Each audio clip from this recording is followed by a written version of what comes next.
Hello दोस्तों, तो कैसे आप लोग। I hope you are happy and doing well study. आज का जो अपना वीडियो है, इस वीडियो में हम देखने वाले क्लास 12th की 8th पोएम जो है स्मॉल टाउन्स एंड रिवर्स, जिसे लिखा था मामंग दाई इन्होंने।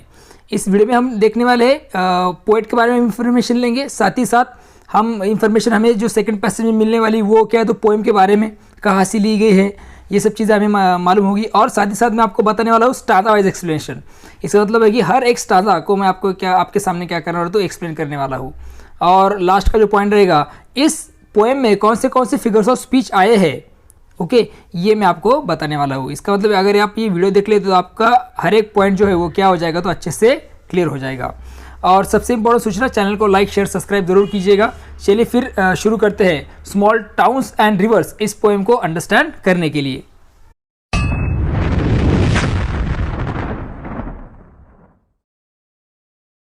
स्मॉल टाउन्स एंड रिवर्स, जिसे हिंदी में कहा जाएगा छोटे शहर, और रिवर्स को हम कहते हैं नदियाँ। ओके, तो इस पोएम को शुरू करने से पहले कुछ इंफॉर्मेशन दी है, बायोग्राफी दी है पोएट के बारे में, तो हम सबसे पहले समझ लेंगे। तो देखिए क्या दिया है। मामंग दाई, मैंने पहले बताया कि स्मॉल टाउन्स एंड रिवर्स को लिखा था किसने, मामंग दाई ने। उनका जन्म हुआ था 1957 में। शी इज़ अ पोएट, वो क्या है, तो एक कवि है, नोवेलिस्ट मीन्स उपन्यासकार है, जर्नलिस्ट मीन्स पत्रकार है, एंड फॉर्मल सिविल सर्वेंट। और इससे पहले वो क्या कर चुकी है, तो एज अ सिविल सर्वेंट के तौर पर काम कर चुकी है। इसका मतलब है कि वो सिविल सेवक थी। ओके, और वो बिलोंग करती है कहाँ से, तो ईटानगर अरुणाचल प्रदेश से। इसका मतलब वो ईटानगर की है, अरुणाचल प्रदेश में से। Who writes in English as well as Adi language. वो जो है वो कौन से लैंग्वेज में लिखती है, तो वो इंग्लिश, साथ ही साथ इंग्लिश और आदि लैंग्वेज में वो क्या करती है, तो लिखती है। ओके, इन दो लैंग्वेज में उसका अच्छा कमांड है। ये इंफॉर्मेशन है, पोएट के बारे में समझ लीजिए। She is also an active radio and TV journalist. वह जो है एक सक्रिय ऐसी रेडियो और टीवी पत्रकार है, अंडरस्टैंड, एंड कवरिंग न्यूज़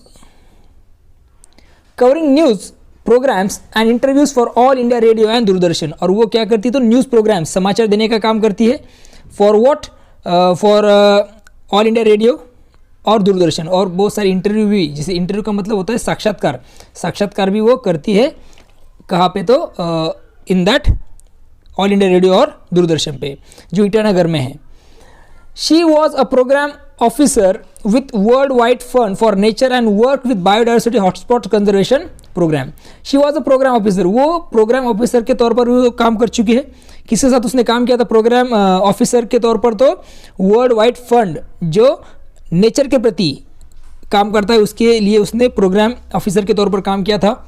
और work with biodiversity hotspots conservation programme, और जो जैव विविधता है, ओके, उससे कंजर्वेशन करना मीन्स उससे बचाना।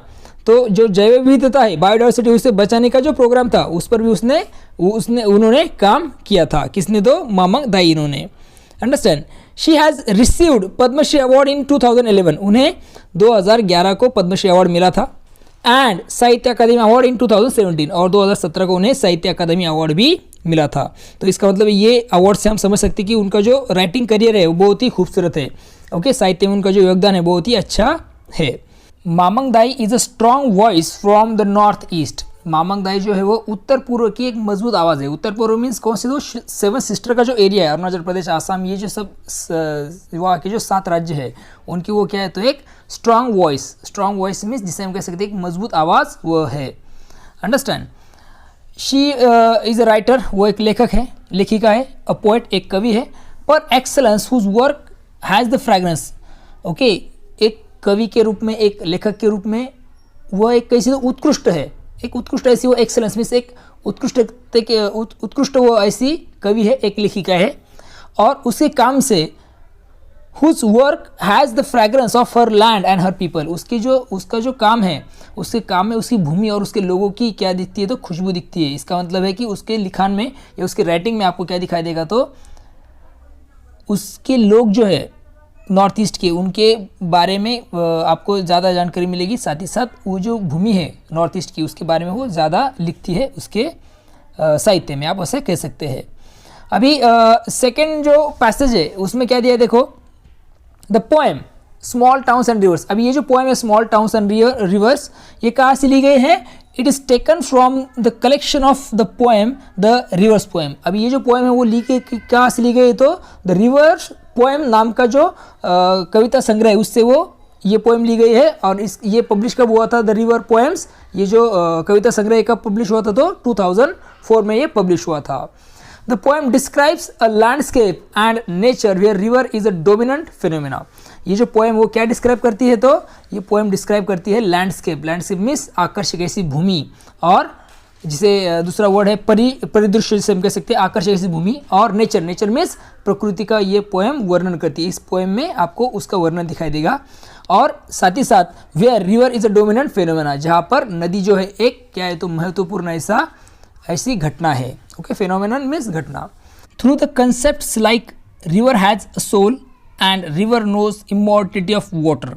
अब ये दो कॉन्सेप्ट, कौन से दो कॉन्सेप्ट है वो? रिवर हैज अ सोल, इसका मतलब है कि नदी में आत्मा होती है, और कौन सी दूसरी कंसेप्ट है? तो river knows immortality of water, नदी पानी की अमरता को जानती है। ये जो दो कंसेप्ट है, ये जो दो अवधारणा है, इनके माध्यम से कवित्री जो है, पोएट जो हमें क्या बताने का प्रयास कर रही है? तो the poet makes us aware of the lively nature and around her home town Pasighat. और इसके माध्यम से वो बताना चाहती है उसका जो होम टाउन है, जहाँ पर उसका जन्म हुआ था, जिसे हम कह सकते हैं गृहनगर, ओके, जिसका नाम है पासीघाट, उसके आजू बाजू में, उसके आसपास कैसा एक प्रकृति है? तो कैसी प्रकृति है? तो जीवंत प्रकृति है, लाइवली नेचर है, वहाँ पे लाइवली नेचर है, जीवंत ऐसी प्रकृति है उसके होम टाउन पासीघाट के आसपास। And the eternity of natural element, और साथ ही साथ क्या है? तो एक जीवंत प्रकृति तो है, इसके साथ साथ जीवंत प्रकृति तो है, और क्या है? तो प्राकृतिक ऐसे तत्व है जिसकी अनंतता आपको वहाँ पे दिखाई देगी। Eternity of the natural element. Okay, she finds that even life and death are transient. वो उसे ऐसा लगता है, या फिर वो ऐसे समझ में आता है उसे कि जीवन और मृत्यु जो है ये क्या है? तो these are transient. Transient means क्षणभंगुर है। ओके, टेम्पररी है वो जीवन और मृत्यु। The poem is based on the belief of the tribal people from the north east. और ये जो पोएम है वो क्या है? तो जो उत्तर पूर्व के आदिवासी लोग हैं उनकी मान्यताओं पर आधारित है। और उनकी क्या मान्यता है? तो that the souls of beloved one always continue to dwell in the natural elements around. Okay, और उनकी ये मान्यता है कि उनके जो प्रियजन हैं वो गुजरने के बाद, या फिर उनकी मृत्यु होने के बाद उनकी जो आत्माएं हैं वो हमेशा आसपास की जो प्राकृतिक तत्व है उसमें निवास करती है। ये ऐसी मान्यता है किसकी? तो ट्राइबल लोगों की, नॉर्थ ईस्ट के, और उनके बिलीफ पर, उनके विश्वास पर ये पोएम क्या है? तो बेस है। So she remembers death when she sees the towns. इसका मतलब है कि जब वो नगरों को देखती है, टाउन्स को देखती है, तो उसे मृत्यु का स्मरण आता है। ऐसा वो यहाँ पे कह रही है इस पोएम के माध्यम से। The towns she implies have prospered when nature has been destroyed. Okay, उसका कहने का तात्पर्य है कि नगर तब समृद्ध हुए, इसका मतलब टाउन्स कब समृद्ध हुए, प्रॉस्पर हुए? जब when nature has been destroyed, जब प्रकृति नष्ट हो गई। ओके, प्रकृति को नष्ट करके नगर बने हैं, या फिर हम उसे कह सकते हैं टाउन्स बने हैं। Understand? The poet expressed anxiety at the development in small towns. और कवि जो छोटे शहरों में जो विकास हो रहा है उस पर क्या कर रही है? तो यहाँ पे चिंता व्यक्त कर रही है इस पोएम के माध्यम से। बहुत ही खूबसूरत ऐसी पोएम है। डिटेल में हम समझने वाले स्टांजा वाइज। तो मैंने आपको बताया कि पहले हम पोएट के बारे में, कुछ पोएम के बारे में इंफॉर्मेशन हम लेंगे। अभी हम देखेंगे इस पोएम में कौन से फिगर्स, इस पोएम में कौन से राइम स्कीम यूज़ की गई है। तो देखिए, स्मॉल टाउन्स और रिवर्स, ये जो पोएम है इसमें पोएट ने किसी भी तरह की राइम स्कीम यूज़ नहीं की है। ये जो एग्जाम्पल ये फ्री वर्स का है। अभी फ्री वर्स का मतलब क्या होता है? तो ऐसी पोएम की जिसमें कोई भी राइम स्कीम फॉलो ना की जाए तो उसे कहा जाता है फ्री वर्स। तो ये जो पोएम है ये क्या है? तो एग्जाम्पल है फ्री वर्स का। इसका मतलब है कि ये फ्री वर्स है। ओके, कोई भी राइम स्कीम यहाँ पे नहीं है। ओके, अभी हम बढ़ते हैं स्टांजा वाइज पोएम को समझने के लिए। स्मॉल टाउन्स एंड रिवर्स, देखिए फर्स्ट स्टांजा में क्या दिया है, क्या पोएट क्या बताती है हमें? तो पोएट का कहना है कि small towns always reminds me of death. ये जो छोटे शहर है वो हमेशा, ऑलवेज मीन्स हमेशा, रिमाइंड्स मीन्स याद दिलाना। तो ये जो छोटे शहर है ये मुझे हमेशा क्या याद दिलाते हैं? मौत के बारे में वो मुझे याद दिलाते हैं। Okay, my home town lies calmly amidst the trees. मेरा जो गाँव है वो कहाँ पे तो शांति से पेड़ों के बीच में बसा हुआ है। मिस मेरा गांव जो है जन्म गांव, ओके, जमनगर जिसे हम कह सकते हैं, जहाँ पे उसका जन्म हुआ था। ओके, तो ये जो होम टाउन है वो कहाँ पे तो शांति से वो पेड़ों के बीच में बसा हुआ है। ओके, लाइज मीन्स बसना। ओके, तो बसा हुआ है वो मेरा जन्म गांव। It is always the same, वह कैसा है तो ऑलवेज द सेम, वो ऐसा ही रहता है। इन समर और विंटर, चाहे सर्दियाँ हो या फिर गर्मियाँ। समर मीन्स गर्मियाँ, गर्मी का मौसम, और विंटर मीन्स सर्दियों का मौसम। गर्मियाँ हो या फिर सर्दियाँ हो, वो हमेशा ऐसे ही रहता है, उसमें कोई चेंजेस नहीं होते हैं। It is always the same. With the dust flying, और यहाँ पर क्या रहती तो धूल उड़ती रहती है, कहाँ पे मेरे गांव में। और the wind हॉलिंग down the gorge, और गॉर्ज, गॉर्ज मीन्स घाटी। आपके पास ये फोटो दिया है, देखो फोटो में आप देख सकते हैं किस तरह से घाटी है, दोनों तरफ से माउंटेन है, और जो नीचे वाली जो जाने वाले उससे उन दोनों माउंटेन्स के बीच में का जो ये है दरी है, ओके, उसे क्या कहा जाता है तो घाटी कहा जाता है, गॉर्ज कहा जाता है। ओके, तो वहाँ पे उस घाटी से जोरों से क्या होती है तो हवा बहती रहती है। हॉलिंग मीन्स जोर से मूव होना, तो हवा जो है वो जोर से बहती रहती है उस घाटी में से। ओके, ऐसा पोएट यहाँ पर हमें बता रही है। इसका मतलब है कि थोड़ा सा वो इन्फॉर्मेशन हमें दे रही है किसके बारे में, उसके होम टाउन के बारे में, कि उसका होम टाउन कैसा है, जहाँ पे वो पैदा हुई थी, वो जो टाउन है वो किस तरह से, वो जो शहर है वो किस तरह से, तो वो पूरी तरह से ट्रीज़ के बीचों में, पेड़ों में, वो पेड़ों के बीच में वो बसा हुआ है, और बहुत शांत ऐसा इलाका है वो, उसमें कोई चेंजेस नहीं होते हैं, समर हो या फिर विंटर हो। ओके, सेकेंड स्टांजा में पोएट क्या कह रही है, देखिए, just the other day someone died, हाल ही में यहाँ पर दूसरे दिन क्या हो गया था, कोई तो भी मर गया था। समवन डाइड, कोई तो भी मर गया था। In the dreadful silence we wept, और पोएट ने जैसे फर्स्ट स्टांजा में बताया कि उसका जो गांव है वो कहाँ पे बसा है तो अमिड्स द ट्री, पेड़ों के बीच में वो बसा हुआ है उसका गांव। तो इसका मतलब बहुत ज़्यादा साइलेंस है वहाँ पर, बहुत ज़्यादा सन्नाटा है, बहुत ज़्यादा शांति है। तो उस ड्रेडफुल मीन्स भयानक, ऐसी जो सन्नाटा है, भयानक ऐसी जो शांति है, उस शांति में हम क्या हुए थे तो बहुत रोए थे। वी वेप्ट मीन्स रोना, तो हम बहुत रोए थे इस भयानक सन्नाटे में।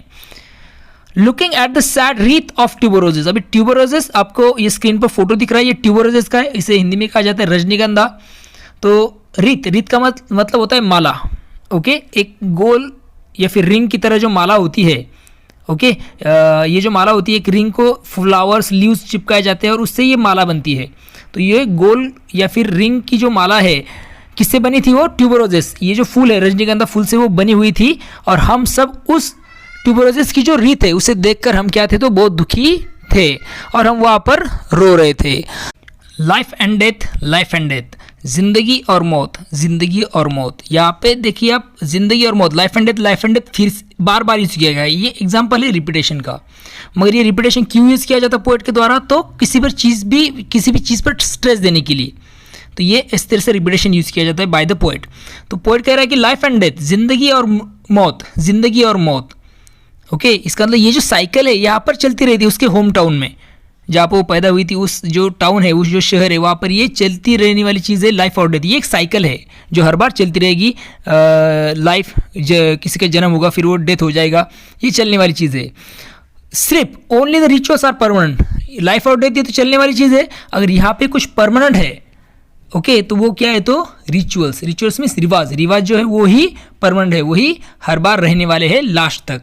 बाकी सब चीज़ें जो है वो क्या होने वाली है तो लाइफ और डेथ ये तो चलने वाला ही है। सिर्फ आपको दिखाई देगा तो रिवाज जो है, ओके, जो रस्म है वो क्या है तो वैसे ही यहाँ पर रहने वाले हैं। ओके, तो इसके बाद का जो थर्ड स्टांजा है उसकी तरफ बढ़ते हैं। देखिए क्या दिया है थर्ड स्टांजा में। थर्ड स्टांजा में पोएटिस क्या कह रही है, देखो, वो बता रही है कि the river has a soul, जो रिवर है उसमें आत्मा है। इसका मतलब वो भी जिंदा है, वो भी क्या कर सकती है, ह्यूमन की तरह सोच सकती है या फिर वो भी फील कर सकती है। इसका मतलब ये जो लाइन है वो एग्जाम्पल है पर्सोनिफिकेशन का। याद रखिए कि जो इन एनिमेट थिंग्स है उन्हें एनिमेट क्वालिटीज़ देना, इसका जो निर्जीव चीज़ें हैं, नॉन लिविंग थिंग्स है, उन्हें क्या करना तो ह्यूमन क्वालिटीज़ देना। तो रिवर ये नॉन लिविंग थिंग है, उसे ह्यूमन क्वालिटीज़ दी गई है, सोल की, सोचने की या फिर फीलिंग की। जैसे ह्यूमन में आत्मा होता है उस तरह से पोएट यहाँ पे कह रही कि रिवर जो है उसमें भी आत्मा है, वो जिंदा है एक ह्यूमन की तरह। ओके, और in the summer, it cuts through the land like a Torrent of grief. अब ये जब गर्मियाँ होती है समर सीजन में या फिर गर्मियों के सीज़न में, ये जो नदी है उसका जो फ्लो है वो क्या हो जाता है, कम हो जाता है, रिड्यूस हो जाता है, कम हो जाता है। और इसकी वजह से ये क्या करती है, तो जो वहाँ पे रहने वाले लोग हैं उनके लिए क्या, तो एक ग्रीफ मीन्स दुख ले आती है ये रिवर, बिकॉज ऑफ द, क्या हम उसे कह सकते हैं, उसका जो फ्लो है वो कम हो जाता है इसकी वजह से। ओके, और लोग जो होते हैं क्या हो जाते हैं, तो दुखी हो जाते हैं, okay, because of this. Sometimes I think it holds its breath seeking a land of fish and stars.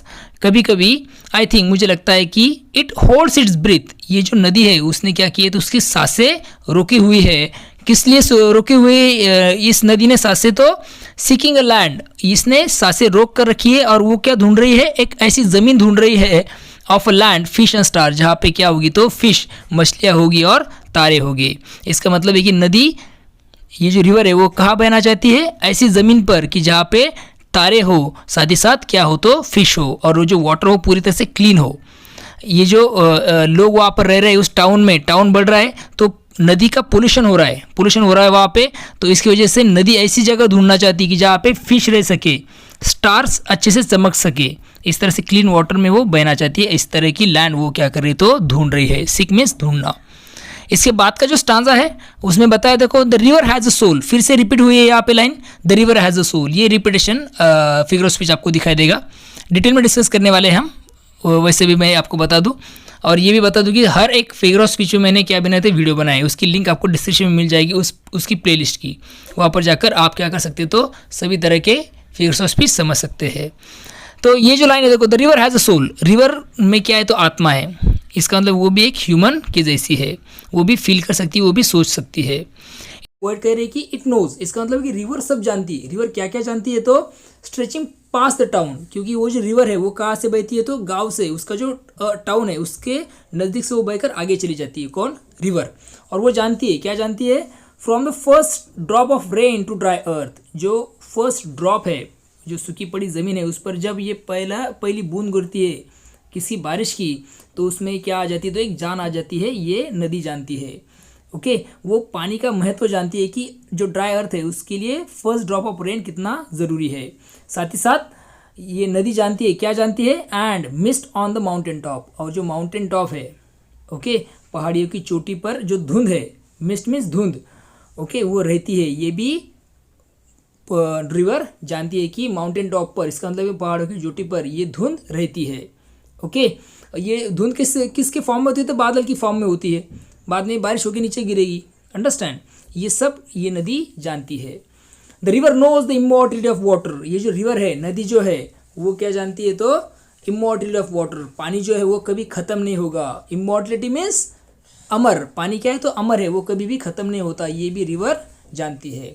इस तरह से ये ह्यूमन क्वालिटीज़ देकर पोइट ने क्या किया, तो इसे पर्सोनिफाइड करने का काम यहाँ पे किया है रिवर को। रिवर ये सब चीज़ें अच्छे तरह से जानती है।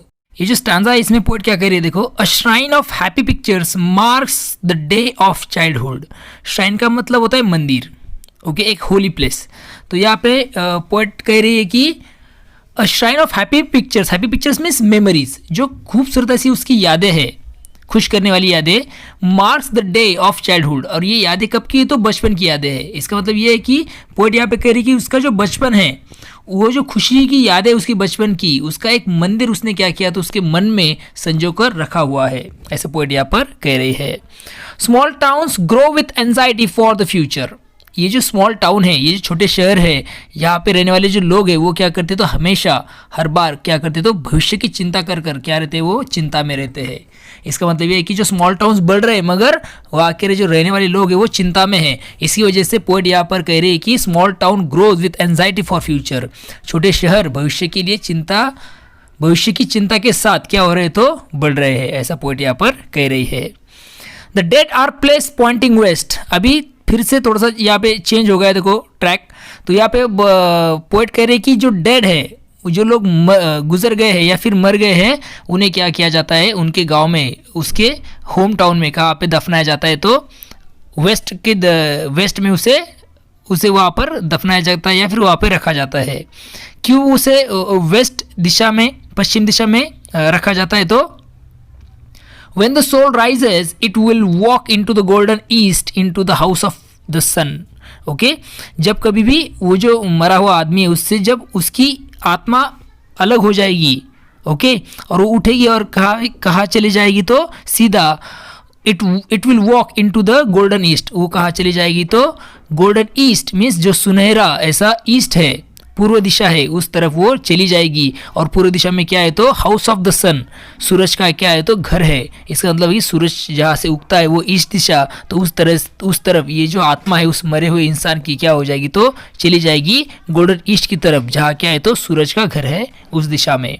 ओके अगली जो कुछ लाइन है, 5 लाइन, अभी एंडिंग की तरफ आ रहे हैं हम, तो ये 5 लाइनों को हम क्या करेंगे, अच्छे से समझ लेंगे. In the cool bamboo restored in sunlight life matters like this. अब यहाँ पे पोएट कह रहे हैं कि इन द कूल बाम्बूज, जो ठंडे ऐसे बांस है, कूल बाम्बूज है, रिस्टोर इन सनलाइट, वो क्या हो जाते हैं, रिस्टोर हो जाते हैं बिकॉज ऑफ सनलाइट. जब उन पर सनलाइट पड़ती है, उन बाम्बूज पे जो ठंडे पड़ चुके हैं उन पर जब सनलाइट पड़ती है तो वो रिस्टोर हो जाते हैं, उनमें जान आ जाती है. इस तरह से लाइफ मैटर्स है लाइक दिस. इसी तरह से ज़िंदगी जो है वो इम्पोर्टेंट है, महत्वपूर्ण है. ओके इसी तरह जिस तरह से बाम्बूज पर क्या हो जाएगी, जो कूल बाम्बू जिस पर सनलाइट गिरने से जैसे वो रिस्टोर हो जाते हैं, उनमें जान आ जाती है, उस तरह से लाइफ क्या है, तो मैटर करती है. Okay like this. In small towns by the river we all want to walk with the god. Okay in small towns, ये जो छोटे छोटे शहर है, ओके वो कहाँ पे है, तो नदी के पास में वो बसे हुए हैं. And we all want to walk with the god. Sir हम सब चाहते हैं कि हम क्या करें, तो उस गॉड के साथ हम सब चलना चाहते हैं. We all want to walk with the god, हम सब गॉड के साथ चलना चाहते हैं, ऐसे यहाँ पे पोएट कह रहा है. इसका मतलब है कि उसकी एक इच्छा है कि लोग जो है स्मॉल टाउन्स के, उन्हें क्या करना चाहिए, तो उनकी लाइफ जो है वो अच्छे से नेचर के साथ स्पेंड करनी चाहिए. इसकी वजह से उन्हें क्या मिल जाएगा, तो भगवान भी मिल जाएगा. इस तरह से हम इसका मीनिंग ले सकते हैं. यहाँ पे जो पोएम है मामंग दाई ने लिखी हुई, स्मॉल टाउन्स और रिवर, ये क्या हो रही है, यहाँ पे ख़त्म हो रही है. आई होप आपको पोएम अच्छे से समझ में आ गई है. अगर आपको पोएम समझ में आ गई तो चैनल को लाइक, शेयर और सब्सक्राइब करना मत भूलिएगा. और एक सबसे आगे वाला जो पॉइंट है अपना, जो हम डिस्कस करने वाले हैं अभी, और वो है इस पोएम में जो कुछ भी फिगर्स ऑफ स्पीच आए हैं, मैं आपको अभी क्या करने वाला हूँ, उसे डिटेल में समझाने वाला हूँ. ओके चलिए फिर अभी फिगर्स ऑफ स्पीच समझने के लिए शुरुआत करते हैं.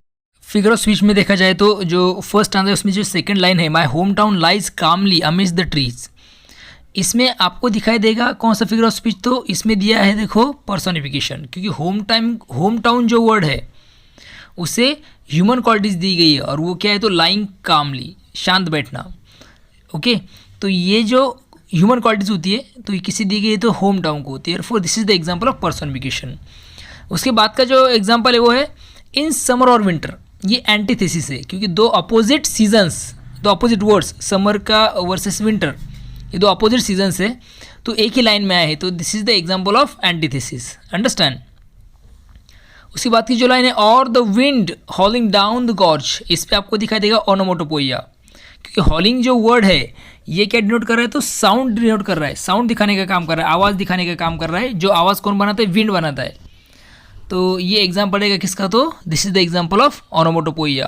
ओके ये जो मैंने आपको अभी बताया, पर्सोनिफिकेशन, एंटीथेसिस, ओनोमोटोपोइया, ये जो एग्जाम्पल्स है, ये जो कुछ फिगर्स ऑफ स्पीच, इस पर मैंने स्पेशल वीडियो भी बनाए, तो वो जाकर आप देखेंगे तो उससे आपको अच्छे से समझ में आ जाएगा कि मैं बोल क्या रहा हूँ. ओके तो वो ज़रूर देखिएगा, उसकी लिंक आपको डिस्क्रिप्शन में मिल जाएगी. ओके वैसे भी मैं एक्सप्लेन कर रहा हूँ लाइन टू लाइन, मगर डिटेल एक्सप्लेनेशन चाहिए तो आपको स्पेशल वीडियो देखना पड़ेगा. अंडरस्टैंड. तो चलिए आगे की लाइन जो है, just the other day someone diet, ये एग्जाम्पल रहेगा एलिट्रेशन का, क्योंकि यहाँ पे साउंड, जो लेटर डी साउंड है वो यहाँ पे रिपीट हुआ है, जैसे कि डे का डी और डाइट का डी, ये साउंड यहाँ पे रिपीट हुआ है, तो ये एग्जाम्पल रहेगा किसका, तो एलिट्रेशन का. In the dreadful silence we wept, यहाँ पे एलिट्रेशन है, किस तरह से है, तो यहाँ पे आपको in the dreadful silence we wept, यहाँ पे आपको डब्ल्यू साउंड रिपीट होते हुए दिखाई देगा, डब्ल्यू, वी का डब्ल्यू और वेप्ट का डब्ल्यू, तो ये एग्जाम्पल है एलिट्रेशन का. साथ ही साथ ये इन्वर्जन भी है. इन्वर्जन का मतलब होता है कि वर्ड्स को रीअरेंज करना, पोएटिक इफेक्ट मिलाने के लिए, वर्ड्स प्रॉपर सेंटेंस ऑर्डर में ना होकर वो उसे आगे पीछे कर एक पोएटिक इफेक्ट देने के लिए पोएट इस तरह के क्या करते, तो आइडियाज़ यूज़ करते हैं, तो ये इन्वर्जन है. तो इसका करेक्ट सेंटेंस ऑर्डर जो रहेगा वो रहेगा we wept in the dreadful silence, ये इसका करेक्ट सेंटेंस ऑर्डर रहेगा. ओके समझ में आ गया आपको. उसके बाद है आगे वाली जो लाइन है वो है looking at the sad wreath of ट्यूबरोजेस।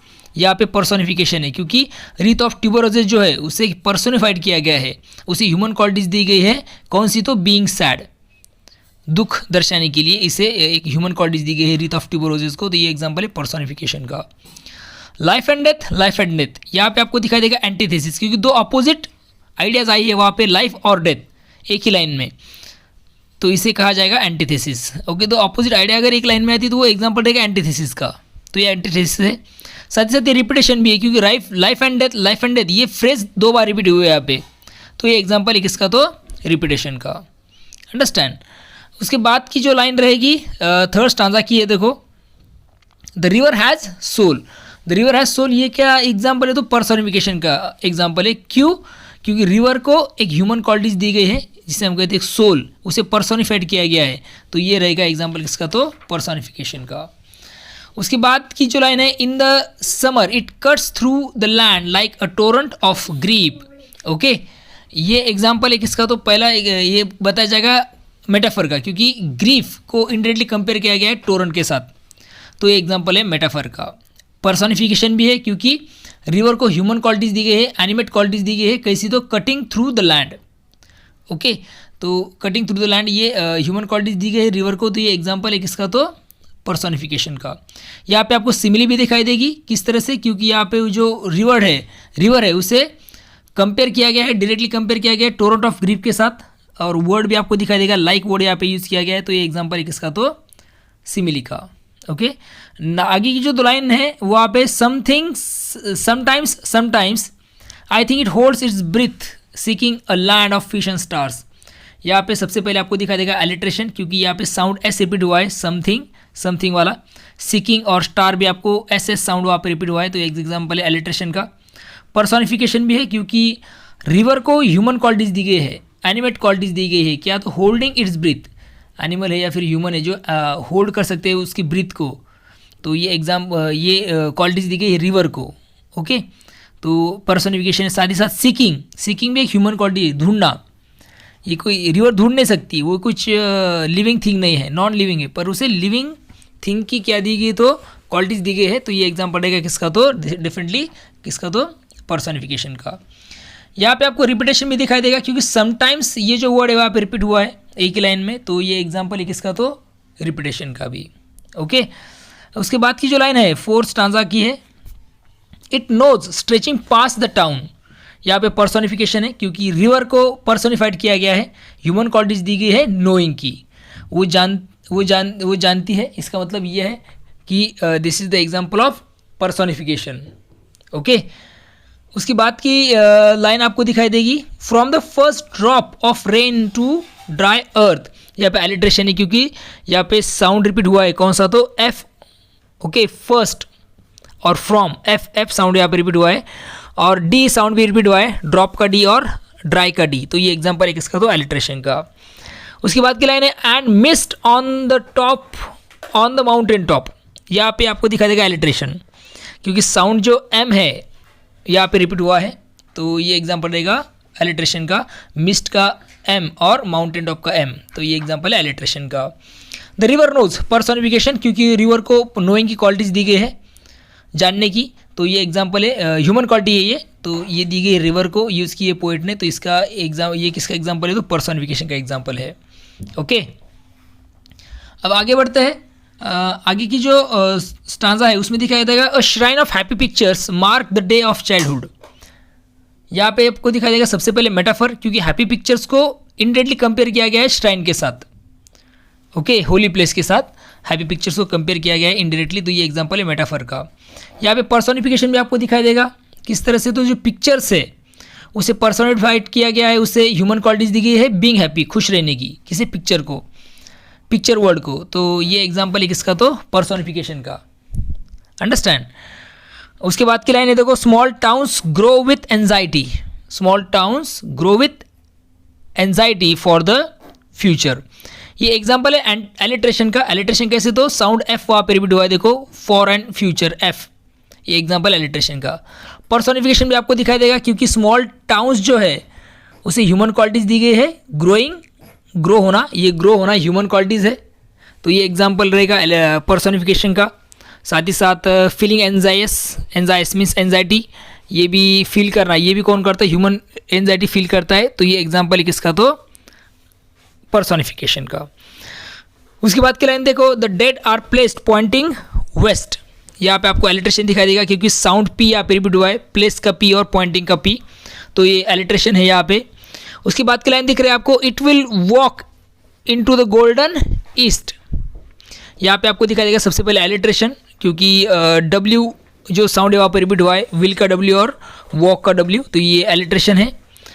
उसके बाद की लाइन दिख रहे हैं आपको, into the house of the sun, यहाँ पे मेटाफर है क्योंकि ईस्ट को इनडायरेक्टली कंपेयर किया गया है हाउस ऑफ द सन के साथ, तो ये डेफिनेटली एग्जाम्पल है मेटाफर का। लाइफ मैटर्स लाइक दिस, यहाँ पे आपको दिखाई देगा एलिट्रेशन, क्योंकि एल लेटर जो है उसका साउंड वहाँ पे रिपीट हुआ है, लाइफ का एल और लाइक का एल, तो ये एग्जाम्पल है किसका, तो एलिट्रेशन का।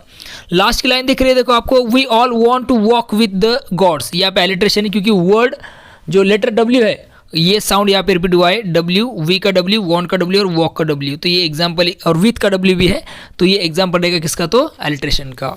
ओके, मामन दाई की ये जो पोएम है यहाँ पे अभी डिटेल में खत्म हो रहे हैं, इसका मतलब ये पर्सोनिफिकेशन, इसमें जो कुछ फिगर्स ऑफ स्पीच आए हैं ये भी मैंने आपको एक्सप्लेन किए हैं। अगर कोई शंका है, अगर कोई प्रॉब्लम है तो मुझे कमेंट सेक्शन में बताना मत भूलिएगा। फिर मिलेंगे नए वीडियो के साथ, देखते रहिए सुबोध ट्यूटोरियल्स, ये अपना यूट्यूब चैनल को लाइक शेयर और सब्सक्राइब ज़रूर कीजिएगा। तब तक के लिए thank you and take care.